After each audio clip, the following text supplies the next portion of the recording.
जंगल में कड़ाके की ठंड पड़ रही थी। कोहरे की चादर ने पेड़ों को ढक लिया था। रानो चिड़िया अपने घोंसले के कोने में बैठी कांप रही थी और सामने लेटा था टुन्नू चिड़ा, जिसका पंख फैक्ट्री के हादसे में टूट चुका था। टुन्नू ने रुआंसे स्वर में कहा, रानो, बच्चों को आज क्या खिलाओगे? मेरे पास तो अब पंख भी नहीं बचे कि दाना ला सकूं। तुम फिक्र मत करो टुन्नू, तुमने सालों पानी पूरी फैक्ट्री में पसीना बहाया है। मुझे तुम्हारे हाथ का वो तीखा मसाला याद है। अब मैं अपनी पानी पूरी की रेहड़ी लगाऊंगी। क्या? पागल हो गई हो क्या? पास के पेड़ से कालू कौवा काव काव करते हुए नीचे आया। रानो, ये व्यापार करना हम परिंदों के बस की बात नहीं। ऊपर से इतनी सर्दी, कौन आएगा तुम्हारी ठंडी पूरी खाने? अगले दिन रानो ने बरगद के पेड़ के नीचे अपनी छोटी सी मेज सजाई। उसने मटके में बर्फीला पानी भरा और उसमें पुदीना, हरी मिर्च और गुप्त मसालों का मिश्रण डाला। अरे रानो, ये क्या पानी पूरी? इस मौसम में तो लोग चाय खोज रहे हैं और तुम गला बैठाने का इंतजाम कर रही हो। मिट्ठू भाई, एक बार चक्कर तो देखो। ये सिर्फ पानी नहीं, शरीर में आग भर देने वाला तीखा मसाला है। छोड़ो भी मिट्ठू, इसके पास पैसे खत्म हो गए हैं, इसलिए ये सब ढोंग कर रही है। देखना, शाम तक सारा पानी खुद ही पीना पड़ेगा इसे। क्या मैं वाकई गलत कर रही हूँ? तभी उसे अपने भूखे बच्चों का चेहरा याद आया। गर्मा गर्म तीखी पानी पूरी, सर्दी भगाओ, स्वाद पाओ। दोपहर तक एक भी ग्राहक नहीं आया। रानो का आत्मविश्वास डगमगाने लगा। तभी टुन्नू धीरे धीरे फुदकता हुआ वहां पहुंचा। रानो, हार मत मानो। तुमने जो इसमें सौंठ और काली मिर्च डाली है, उसकी खुशबू दूर दूर तक जा रही है। बस थोड़ा सब्र रखो। तभी वहां से भालू दादा गुजरे, जिन्हें तेज जुकाम था। रानो, क्या तुम्हारे पास कुछ ऐसा है जो मेरी बंद नाक खोल दे? दादा, ये लीजिए मेरी खास स्पाइसी शॉट पानी पूरी। जैसे ही भालू दादा ने पहली पूरी खाई, उनकी आंखें फैल गई। वाह, कमाल है रानो, ये तो जादू है। मेरा गला एकदम खुल गया। कालू, मिट्ठू, इधर आओ। ये कोई मामूली पानी पूरी नहीं, ये तो सर्दी की दवा है। देखते ही देखते वहां भीड़ जमा हो गई। कालू कौवा, जो मजाक उड़ा रहा था, अब लाइन में सबसे आगे खड़ा था। अरे रानो, मुझे भी 2 प्लेट देना। थोड़ा ज्यादा तीखा डालना। क्यों कालू भाई, अभी तो आप कह रहे थे कि व्यापार मेरे बस का नहीं। अरे वो, मैं तो बस तुम्हारी परीक्षा ले रहा था।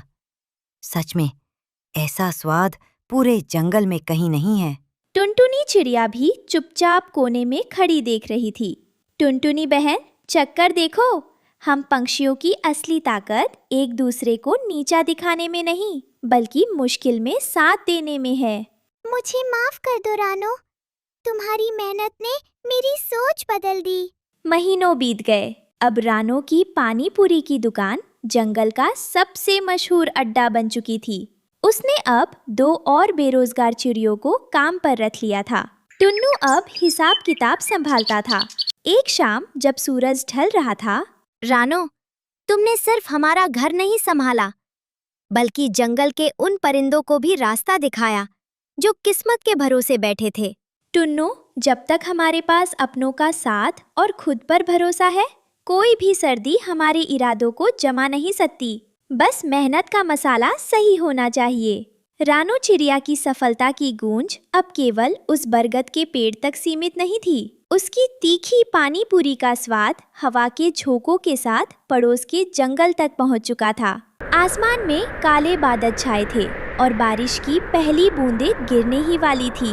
रानो अपनी नई और बड़ी रेहड़ी पर मसाले तैयार कर रही थी, जिसे अब टुन्नू ने पहिए लगाकर चलने फिरने वाला बना दिया था।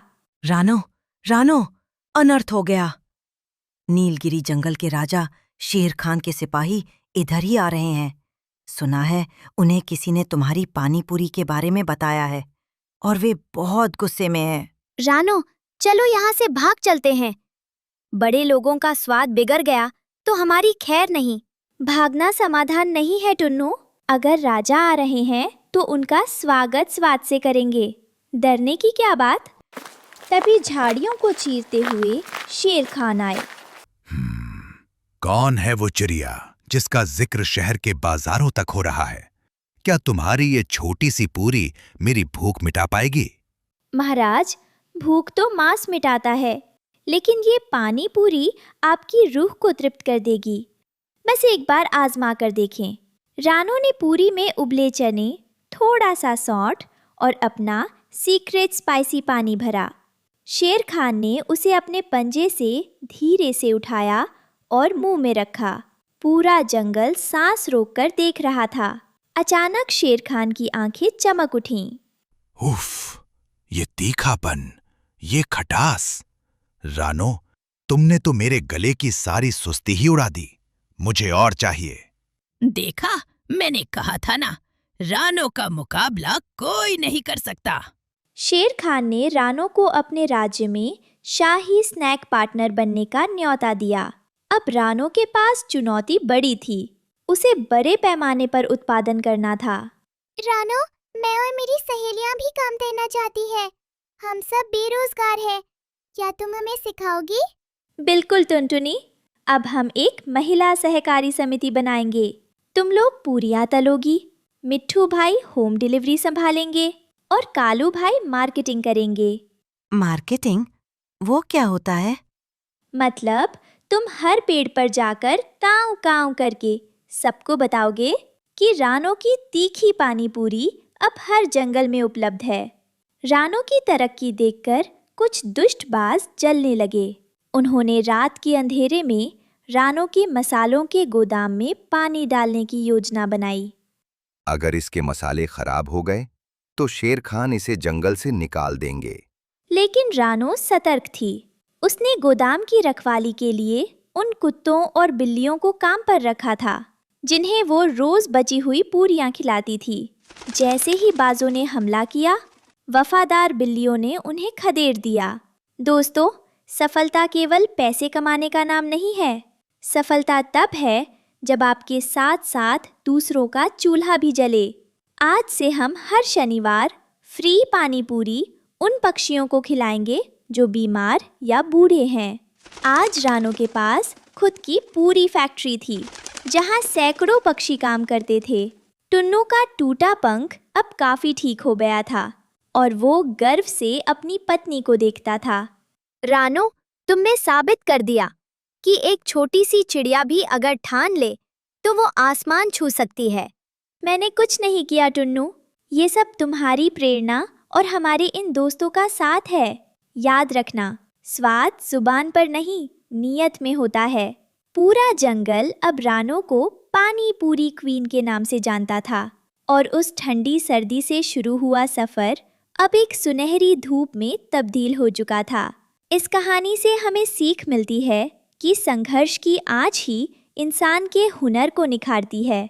दुनिया चाहे जितना संदेह करे, आपकी मेहनत ही सबका मुंह बंद करती है और अंत में जीत स्वाद की नहीं, संकल्प की होती है।